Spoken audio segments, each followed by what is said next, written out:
Hello, it's Bo, and welcome back to Bo's Books. I'm trying something a little bit different today because I will be doing a bookshelf scavenger hunt. Now, I've seen a lot of different people do this bookshelf scavenger hunt, and I thought it was so much fun, and I finally wanted to just try it. If you saw my last Final FMC TBR video, you will have seen that I asked all of you to leave me a comment, leaving me a prompt for this bookshelf scavenger hunt. So first of all, thank you so much if you left me a prompt in the comments. It gave me so many options to choose from. I got a lot of suggestions. What I did was pick out my top 10 favorites. I printed them all out, cut them up, and put them into a jar so that I can randomly pick them out in a random order so I don't know what's coming next. And don't worry, just because I know what prompts that are going to be in there does not give me any indication of pre-planning, because it's all based on the previous book that's going to be in my hand. Now, if you've never seen one of these scavenger hunt videos before, don't worry, the rules are very simple. All I'm going to do is start with a book, choose a prompt out of the prompt jar, and then this prompt will lead me to my next book. When I get to the very last prompt in the jar, that book that it leads me to is going to be the book that I have to read for this vlog. Isn't that exciting? It's like going on a treasure hunt.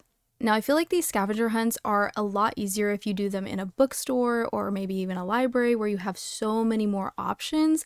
But what I'm going to do is use my physical TBR because I'm really trying to focus on reading the books off of my own shelf. Now, the prompts that I get, they can be books that I've read before, but I do want to make sure that the final book that I end up with is going to be one that I haven't read. If you also love gamifying your reading, then you should do this scavenger hunt along with me right now. And then you can, of course, pause to find your book and then unpause to move on to the next prompt.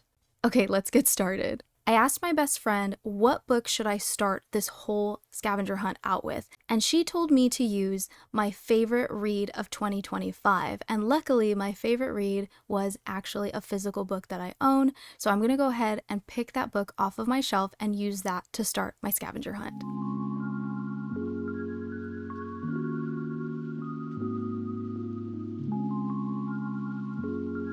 So I'm going to go ahead and use this beautiful special edition that my best friend actually bought me of Anne of Green Gables, because this was my favorite read of 2025 and maybe one of my all-time favorite reads ever. I absolutely love Anne of Green Gables.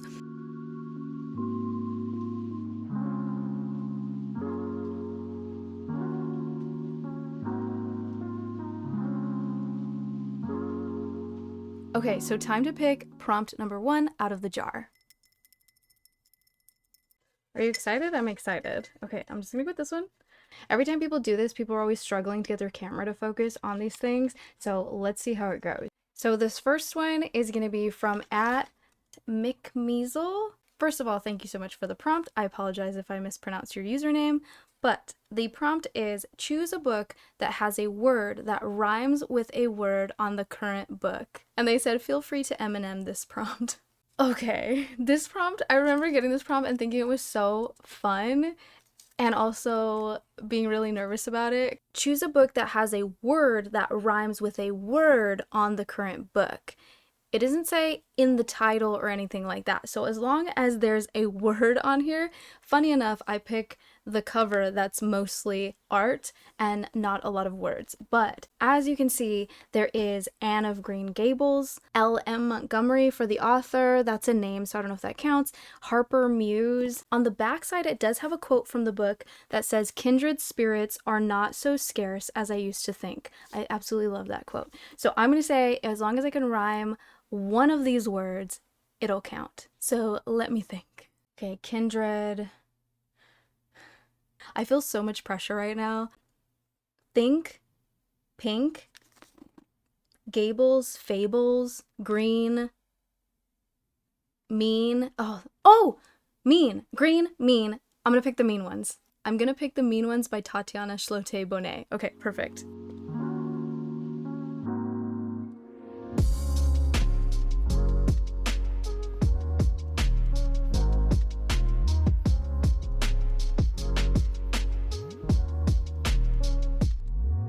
Okay, that didn't take me too long. Funny enough, this was also one of my favorite reads of 2025. Okay, let's go to the prompt jar for prompt number 2. Also, if you haven't read The Mean Ones, I highly recommend it. It was Tatiana Shlote-Bonnet's debut adult folk horror novel, and it's really good. So the next prompt I got was from Covers with Cassidy. Thank you so much, Cassidy, for giving me a prompt. And this one says, a book with more words in the title than the last. So The Mean Ones has 3 words, so I feel like that's going to be pretty easy to find a book with a longer title. Thank goodness for an easy prompt. Give me 1 second.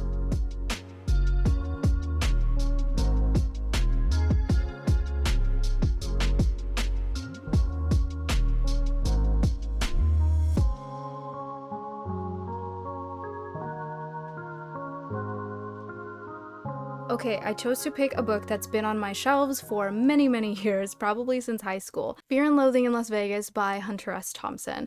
Now, I haven't actually read this book, but I absolutely love the movie. What happened was I tried to read it, but it's so similar to the movie adaptation that it kind of just bored me and I'd rather just watch the movie with Johnny Depp. So maybe someday I will get around to reading this, but I don't know, maybe not. But anyways, let's use this one for the next prompt.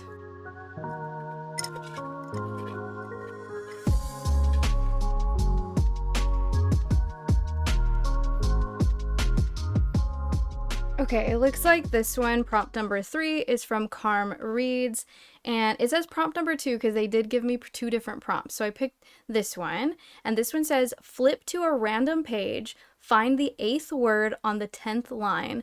The next book must relate to that word in some way. This is such a fun prompt. Thank you so much for this.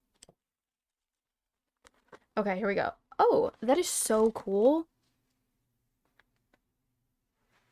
Wait, that is so cool. I didn't know that this was in here. Look at this ink splotch graphic that's in the book. I love that. And that matches on the cover. Is that throughout this whole book? Maybe I need to read this book. That is so cool. That's not even on most of the pages. Oh my god, wait, there's illustrations in here. Why have I never looked through this book? I think I'm motivated to read this now. But that's so cool that I landed on this page specifically. So now I have to find the 10th line and the 8th word. Okay, I'm gonna go with the ink splotch page because it's cooler. 1, 2, 3, 4, 5, 6, 7, 8, 9, 10. And the 8th word is 1, 2, 3, 4, 5, 6, 7, 8. Okay, the word is there. THEY apostrophe RE. I don't know if you can see it right here. I feel like that one is not as fun as I was hoping it would be. I feel like I wanted a more, I don't know, I guess I wanted like an adjective or maybe like a fun noun, but it's okay. I'm just gonna pick one with probably about people, multiple people, something like that, right? So let's just go with it.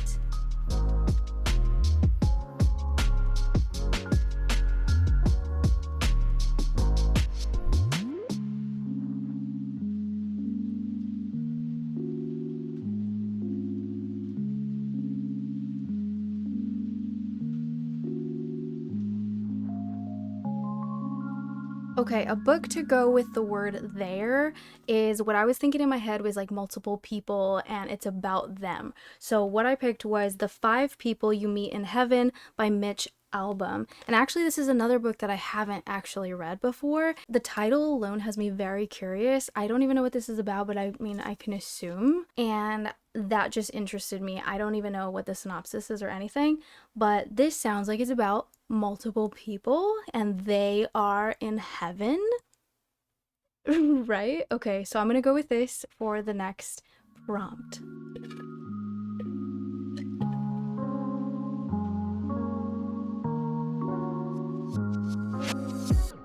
I hope you're having fun because I'm having fun. This is a good time. Okay, this next prompt was given to me by Sarah over on Wicked Reading, and she said to choose a book with an opposite cover color based on the color wheel. So I'm gonna have to get my phone and pull up the color wheel because I don't know what that actually looks like. Okay, I've pulled up the color wheel on my phone, and it looks like this cover is kind of, I don't know, what would you say this is? Like at first I was thinking yellow, but it's not really yellow. I guess it's kind of peachy. It's such a strange color, but obviously it's more towards the like peachish yellowish, I guess. Let me look at it. But it's also, I think if we're just looking at it right off the bat, there's also some like burgundy colors in it. So obviously if we're going to go to the opposite side, we're looking at blues or cyan or green or something like that.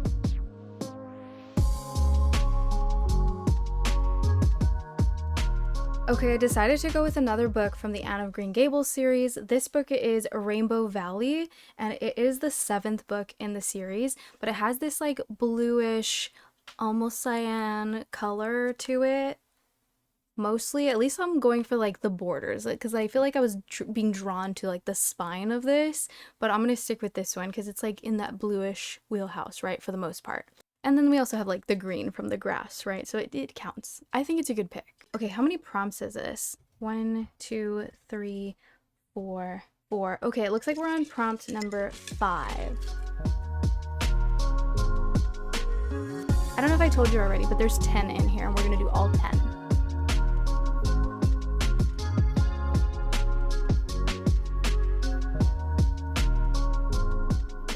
PETA091, and they said to pick a book where the main character's name starts with the same letter as the current book's author. So L.M. Montgomery, so it has to start with an L. So the main character of the next book I pick has to start with an L. This one might actually take me a second because I'm gonna have to start reading the blurbs on the back of the books to find out the main characters' names if I can't think of somebody right off the bat. Can you think of a main character that starts with the letter L? And it also has to be something on my shelf, so there's that.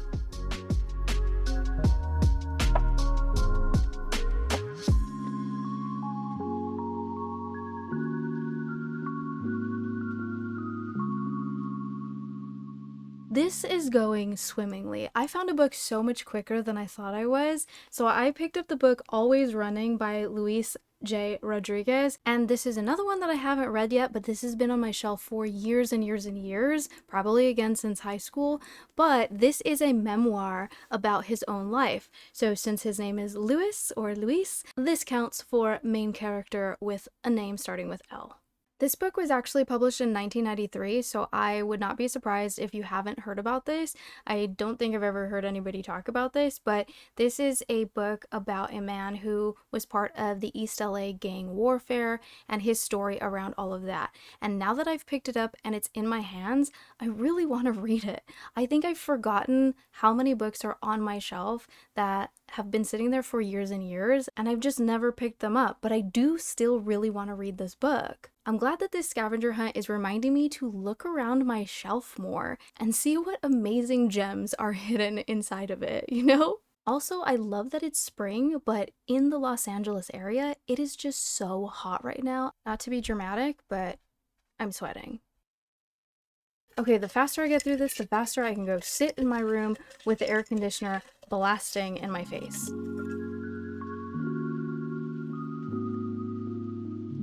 Okay, I keep losing count, but I think we're on prompt number 6.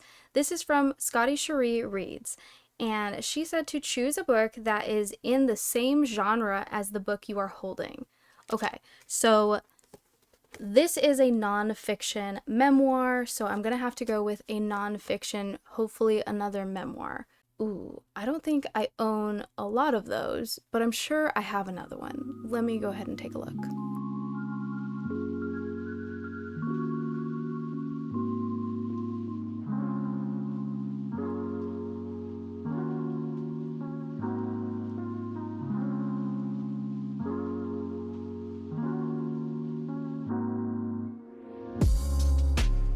Okay, I don't know about every book I have in my whole house, but if I'm just sticking with like this bookshelf and then this TBR cart, I don't have a lot of options in the way of memoirs. But I did find another nonfiction book. This is a true crime story, so he didn't write it himself, but this is about a real man's story, and it does involve crime. And like I was saying about Always Running, he does talk about being in gang life and crimes. So crime and nonfiction crime and illegal things. So I'm gonna say this is same genre-ish. We'll just go with like nonfiction, right?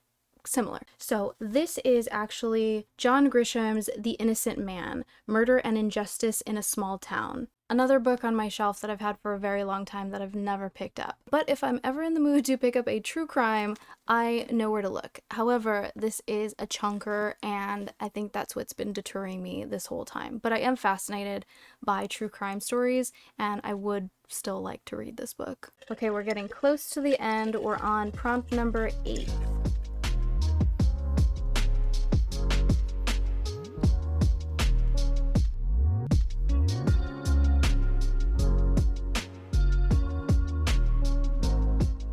Okay, this one is from Ashley Hart's Reading, and she said to pick a book that's cover matches the book you're holding. Okay. I don't think it's going to be that hard because this book is mostly black and there's some red in it. So there's a lot of black books on my shelf, so I think we're going to be okay. Here, take a closer look and then you can judge me on how close I pick in comparison to this one. If we want to get really particular, the letters are also in silver, so I mean, let's see what we have.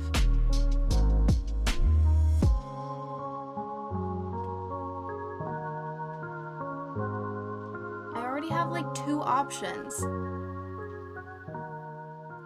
Okay, how well do you think I did? Because I think I did pretty well. Both books have black, red, and even similar font for the titles and similar coloring for the titles. So I think this is just about the most perfect match I could have picked. So I'm going to use Night Circus, another book, surprise, surprise, that I have not read on my own shelf by Erin Morgenstern. Now, this was recommended to me years ago by some friends that loved it, and me and my husband both bought a copy because we were going to buddy read it together while we were still dating. We weren't even married at the time, and now we're married, and now we both have a copy of this book. So there's 2 copies of this book in my house, and neither one of us have read it. To be fair, we did start the buddy read. We just soft DNF'd it because it was kind of boring. And then we were really confused because everybody said they loved this book so much, and I love a circus. So I was really confused why it wasn't gripping me. One of these days, I'll give it another chance. What do you think? Should I give this book another chance sooner rather than later? What did you think of this book?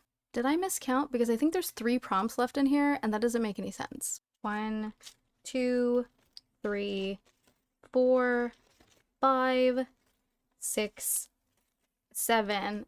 Oh, just kidding. I miscounted. This is going to be prompt number 8.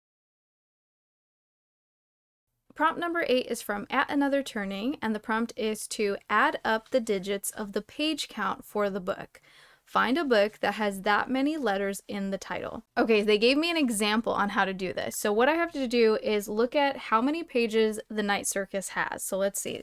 Let's do that first. So without spoiling the book and reading any of the last lines or anything, it has 516 pages. So what I have to do is add 5 plus 1 plus 6. 5 plus 1 plus 6 is 12, which means I have to find a book with 12 letters in the title. Let's get counting.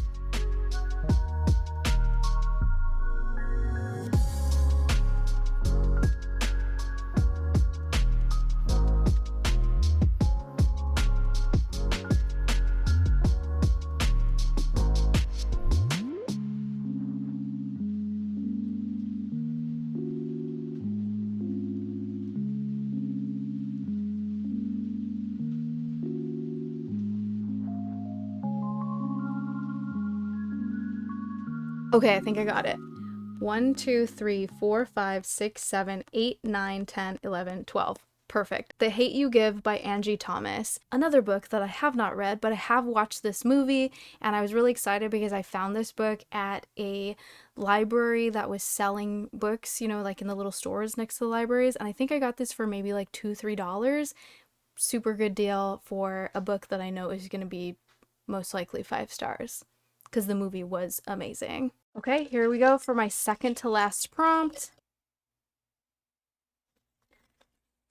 For prompt number 9, this is from at Rachel Robinson 3358, and they said to pick a book that starts with the next letter in the alphabet after the last letter in the title of the book. So the last letter in this title is E, which means The next book that I choose has to start with the letter F. Okay, that's not too hard. F is not an obscure letter to start a title with, so let me see what I got.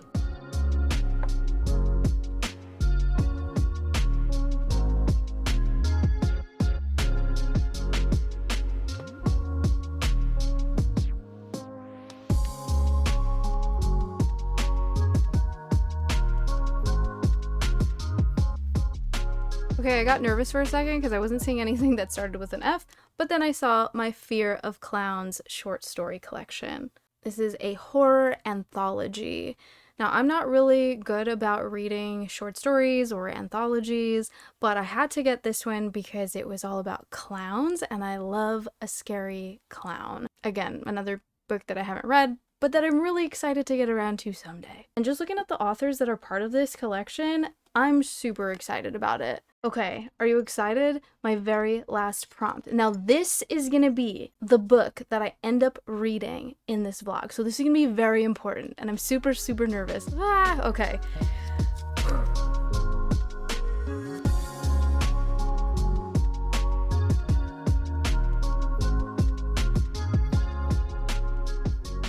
Okay, prompt number 10 is from @LadyShard7796. Opposites attract. The protagonist of the book you're holding is the opposite gender representation in the next selection. Oh no, this book is an anthology.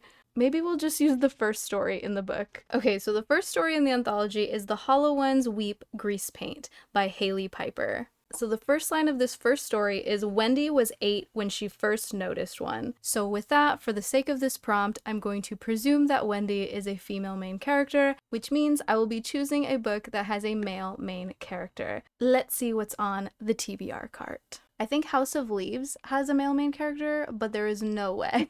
I really want to read this, but like, not in this vlog. Ooh, I think The Troop is about a group of boys that get lost on an island, right? That might be a good time.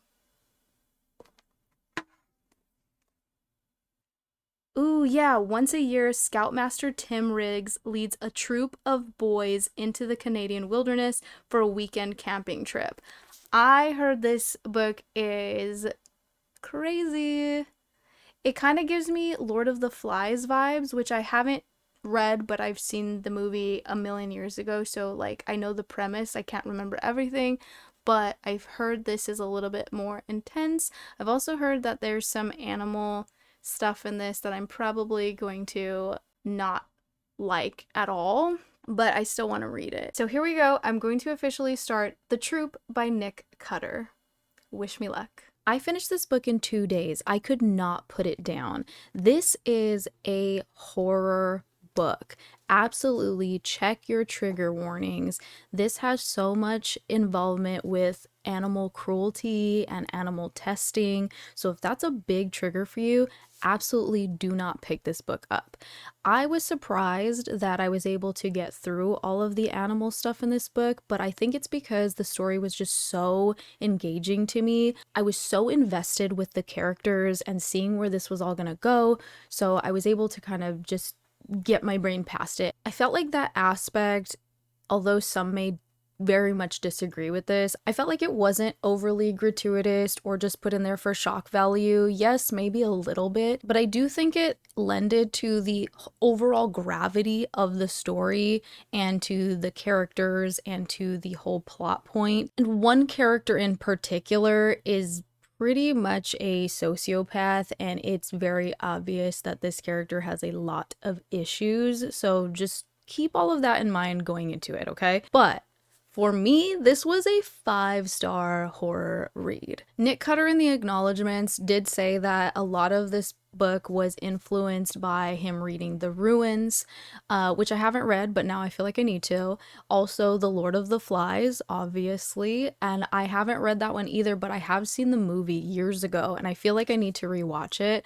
But this is definitely way more graphic that I remember than the original Lord of the Flies, so I'm guessing the book is also not as extreme as this. And this is also a good book to read if you're a fan of the show Yellow Jackets, which Yellow Jackets is also also heavily inspired by The Lord of the Flies. So overall, the premise of this book is a Boy Scout troop. They're all a group of boys about 14 years old, go on a camping weekend trip with their scout leader. Now, this is kind of like a routine camping trip that they do every year and they look forward to, but this year is very different because on this island, they run into a stranger who is very thin and very hungry.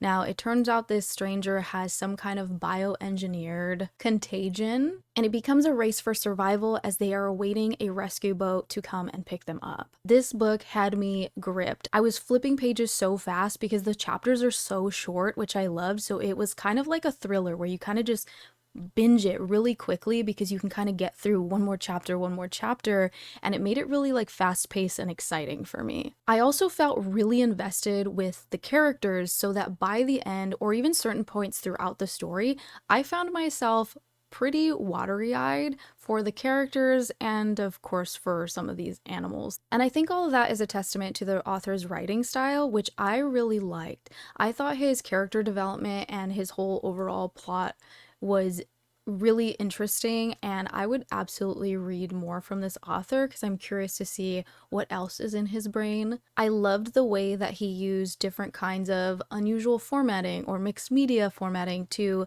help tell this story. Now, he said he was influenced by Stephen King's Carrie, and I didn't know that Carrie used that kind of mixed media formatting as well.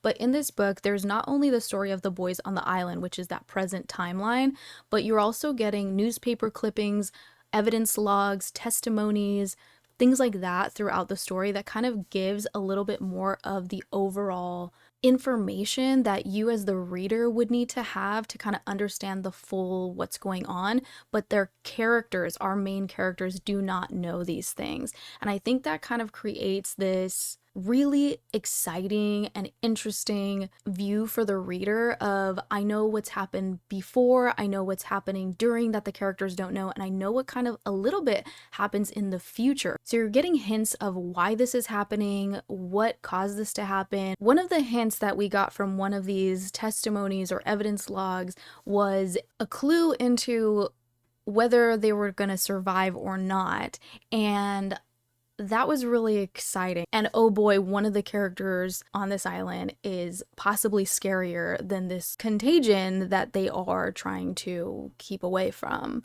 This is one of the most horrifying books I have ever read. I think the more that I'm reading horror books, I'm starting to realize there's so much more to horror than a jump scare, because this had me viscerally responding in my body. Like, I felt very grossed out at a lot of points, and I was cringing, my eyes were bulged as I was reading them.